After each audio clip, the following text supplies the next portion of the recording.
Bienvenue aux informations de la mi-journée. Les titres. La Société nationale des eaux du Bénin, SONEB, décrète la gratuité du raccordement à l'eau aux petites et moyennes entreprises et industries. L'annonce a été faite ce lundi à la faveur d'une conférence de presse animée par le directeur de la structure.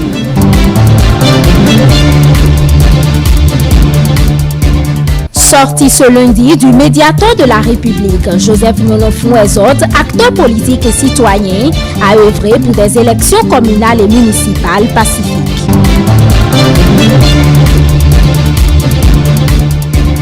Clôture ce week-end de la deuxième édition du tournoi des artisans de Parakou. L'équipe des électriciens sort vainqueur pour le compte de cette édition.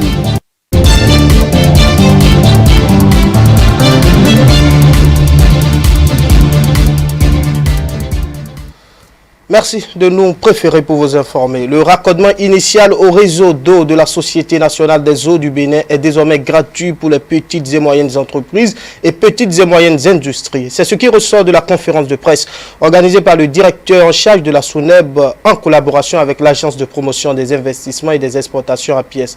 Une séance d'information qui s'est déroulée au ministère de l'économie et des finances ce lundi 2 mars 2020. Mathieu Bokor, Aliou Anthony. La Société nationale des eaux du Bénin entend renforcer les actions du gouvernement dans le cadre de l'amélioration du climat des affaires. Elle s'engage, avec l'Agence de promotion des investissements et des exportations APIES, à étendre son réseau aux petites et moyennes entreprises et aux petites et moyennes industries. Aujourd'hui, une PME ou PMI qui veut souscrire une demande a la possibilité simplement d'aller sur notre site internet soneb.bj pour remplir un formulaire qui est aussitôt pris en charge au niveau de nos services, de nos agences à la direction générale de la SONEB. Un deuxième point de cette réforme que nous avons opérée, c'est justement la réduction du délai d'intervention pour donner satisfaction à ces PME. Aujourd'hui, nous avons tout mis en œuvre comme dispositif au niveau de la SONEB pour pouvoir satisfaire toute demande que nous aurons enregistrée dans un délai maximum de 6 jours. Et je dis bien délai maximum de 6 jours, qui est décomposé en un jour pour enregistrer la demande et mettre un devis, qui est simplement une formalité, et 5 jours pour rendre effectif, disons, le branchement au niveau du siège de l'entreprise en question, de la PME en question. Outre ces réformes énoncées par le directeur général de la SONEB, la plus importante réforme reste la gratuité du raccordement à l'eau pour le PME et pour le PMI. Et un troisième point de ces réformes, c'est justement la gratuité de ce branchement initial effectif pour les PME, les PMI, en ce sens qu'un branchement ordinaire, ce que nous appelons des compteurs, il y a deux types de compteurs qui répondent aux besoins des PME, PMI, ce que nous appelons le 15, le calibre 15 et le calibre 20.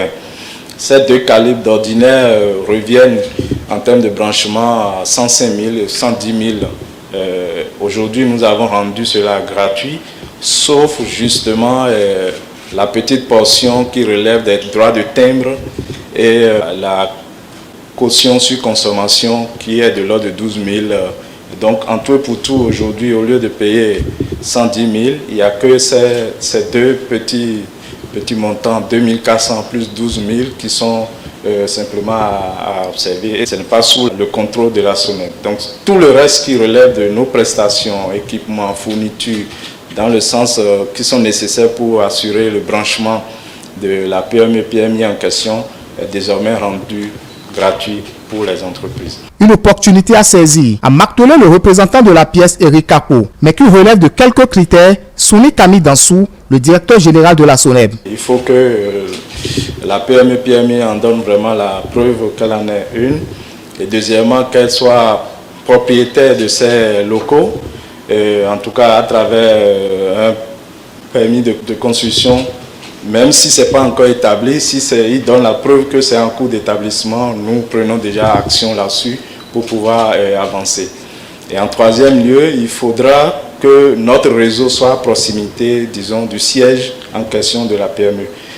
Parce que c'est un paramètre qu'on ne maîtrise pas trop. Si notre réseau n'est pas à proximité, il faudra d'autres dispositions d'études particulières, d'extension de réseau et tout, etc. Et ça se traite plutôt au cas par cas. La dématérialisation de la demande de raccordement à l'eau est effective sur le www.soneb.bj. Une preuve qui démontre de l'engagement du gouvernement à donner à tous les Béninois de l'eau sans discrimination. Les élections communales et municipales approchent à grands pas. Les acteurs politiques responsables d'institutions impliquées dans le processus électoral s'activent. Le médiateur de la République s'intéresse quant à lui à la paix et au bon déroulement du scrutin. Joseph Ouessou Nyononfon exhorte acteurs et citoyens à œuvrer pour une élection totalement pacifique. Suivez le médiateur de la République. Il est au micro de Latifou Boni et de Aliou Antoni. Les élections communales et municipales sont des consultations fondamentales. Elles constituent la base de tout processus de démocratie. Nous devons ainsi mener la campagne dans la dignité et avec responsabilité. Nous devons conduire les préparatifs dans la cohésion sociale.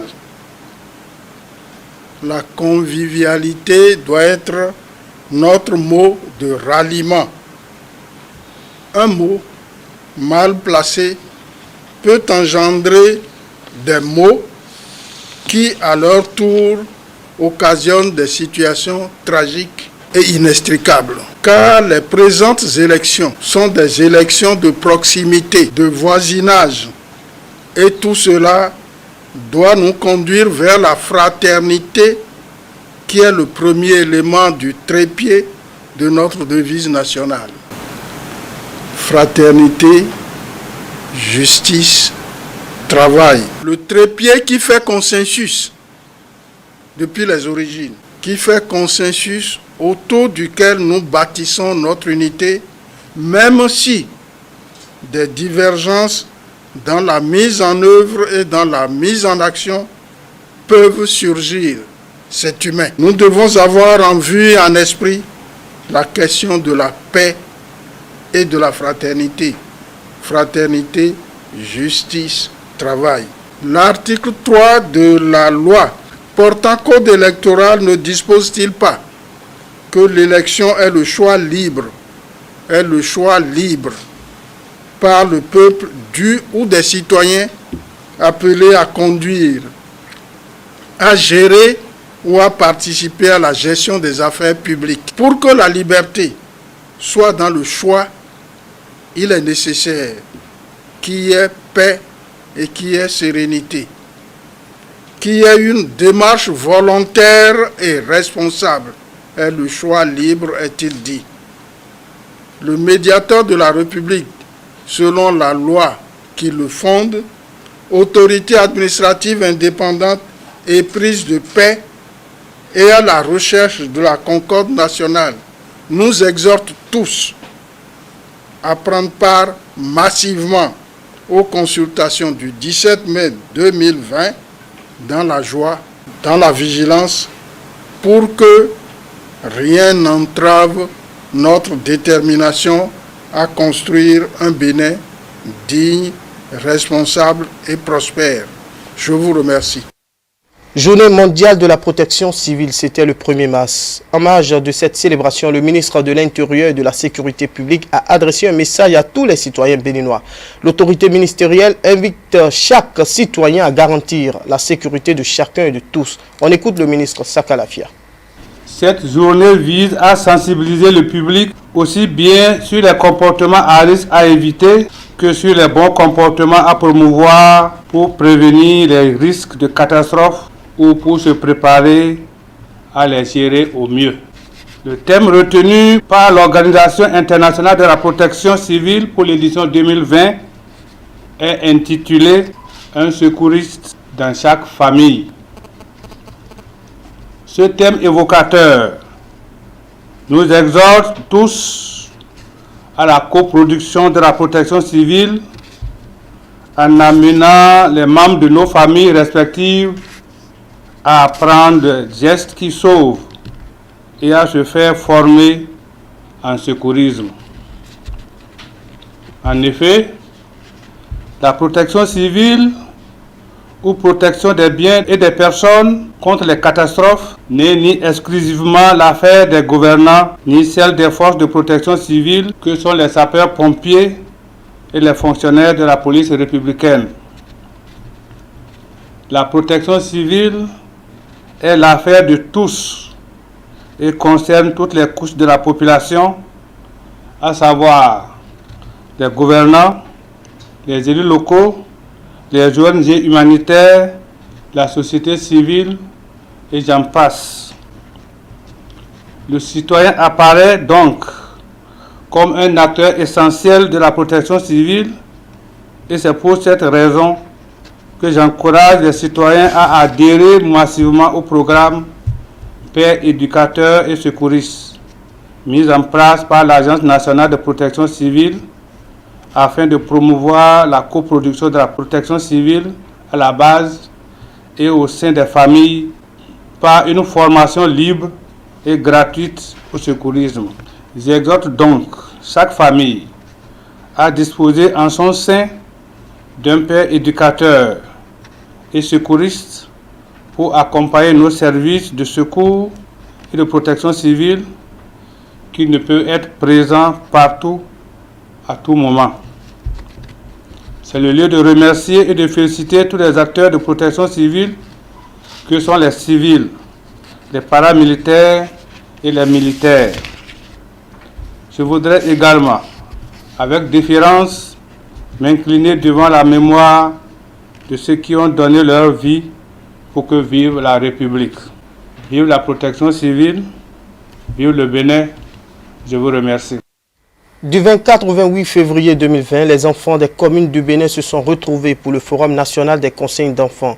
Une occasion pour revisiter les stratégies mises en œuvre pour la promotion des droits de l'enfant, mais également un moment de renouvellement des instances de l'Association nationale des conseils d'enfants du Bénin, ANACEB. Le lancement officiel du dit forum a eu lieu la semaine écoulée dans la cité des Koboro.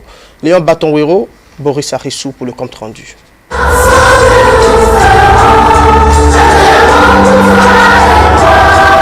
Des enfants venus de plusieurs communes du Bénin et réunis à Parakou pour le Forum national des conseils d'enfants. Au cœur de la rencontre qui a démarré lundi 24 février 2020, des échanges, mais aussi le renouvellement des instances de l'Association nationale des conseils d'enfants du Bénin, ANACEB. En réalité, ce forum qui a débuté le lundi 24 février 2020 a pour thème « Les enfants et les adolescents se réorganisent aux côtés des décideurs à divers niveaux pour la réalisation de leurs droits ». L'objectif de la création de l'ANACEB est d'œuvrer pour enraciner le respect des droits de cette couche sociale par les adultes, auteurs de différents manquements ou actes non autorisés par la loi. Les enfants sont souvent exploités dans le marché, notre marché. Il y a des viols d'enfants un peu partout. Les enfants sont châtiés dans les écoles, dans les maisons, dans les ateliers. Les enfants qui ne sont pas scolarisés, les enfants démunis, les enfants qui mendient dans les rues pour avoir à manger. Des parents peuvent aller jusqu'à faire 40, 24 enfants sans prendre soin d'un seul de ces enfants. Les enfants sont obligés de prendre soin d'eux-mêmes, de s'auto-éduquer et de pouvoir se nourrir seuls. Il y a dans certains départements, dans certaines communes où les maires, où les autorités sont vraiment actives, mais il y en a dans d'autres où les autorités sont totalement inactives.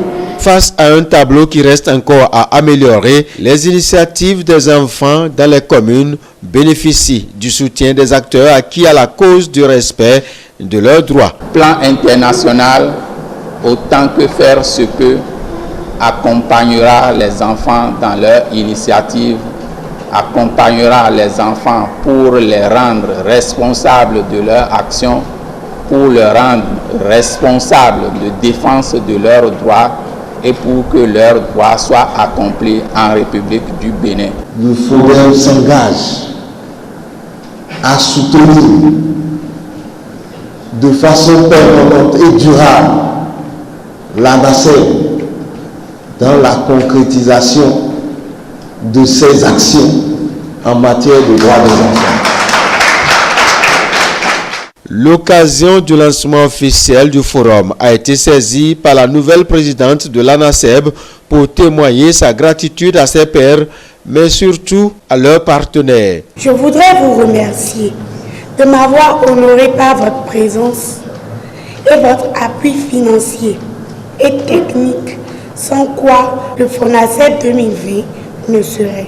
Je voudrais remercier les parents des différents enfants présents pour avoir eu confiance en l'ANASEB. L'ANASEB est assistée par un réseau d'adultes appelés des coachs. Leurs efforts sont reconnus, des attestations leur sont décernées, un appel à plus d'engagement aux côtés de ces jeunes âmes. La commune de Sinandé pourra désormais bénéficier des avantages du réseau numérique et ce, grâce à la construction des infrastructures routières annoncées. C'est ce qu'a expliqué le ministre du numérique et de la digitalisation à l'occasion du lancement des travaux de bitumage de la route Guessou Sud, Fort-Bourré-Sinandé le vendredi 28 février 2020. Je vous invite à suivre Aurélie Adamsoulé-Zoumaro.